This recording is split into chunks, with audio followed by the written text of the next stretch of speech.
골수 이형성증이란 혈액을 형성하는 골수 조직의 어떠한 문제로 인해 계속해서 이상한 형태의 증식과 세포들이 생성되는 질병을 말합니다. 따라서 조혈, 즉 피를 만드는 기능에 문제가 생기는 질병입니다. 예전에는 전백혈병 또는 아급성 백혈병 등의 이름으로 불리기도 했습니다. 그러나 현재는 급성 백혈병과는 다른 질병으로 분류되는 질환이 되었습니다.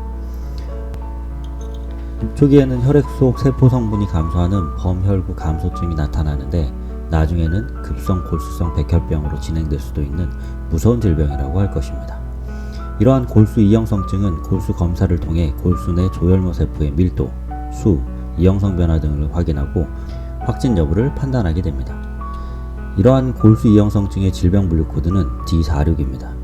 문제는 KCD 5차 개정 이전까지는 D46은 경계성 종양에 해당하였기 때문에 암보험금을 지급받을 수 없었다는 것입니다. 진단서에 기재된 진단명 역시 D46이고 약관상 암의 분류에도 해당하지 않으니 암보험금을 지급받을 수 없고 경계성 종양에 대한 보험금만 지급할 수 있다는 것입니다. 그런데 과연 그럴까요?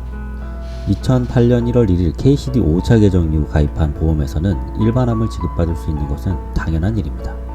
그런데 KCD 5차 개정 이전에 가입한 보험이라고 하더라도 골수 이형성증으로 진단을 받았다면 일반암 보험금을 지급받을 수 있습니다.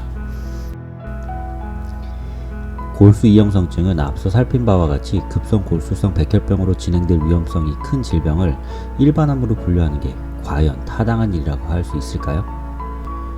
보험사들은 KCD 5차 개정 이전의 경우에는 당연히 경계성 종양 진단비만 지급할 수 있다고 하기 때문에 고해감에 대한 검토는 생각조차 하지 않습니다. 그런데 만약 단순한 골수 이형성증의 단계를 뛰어넘어 급성 골수성 백혈병에 해당하는 정도이거나 급성 골수성 백혈병에 이르는 단계에 있는 경우라고 하더라도 단순한 골수 이형성증과 동일한 대우를 받아야 하는 걸까요?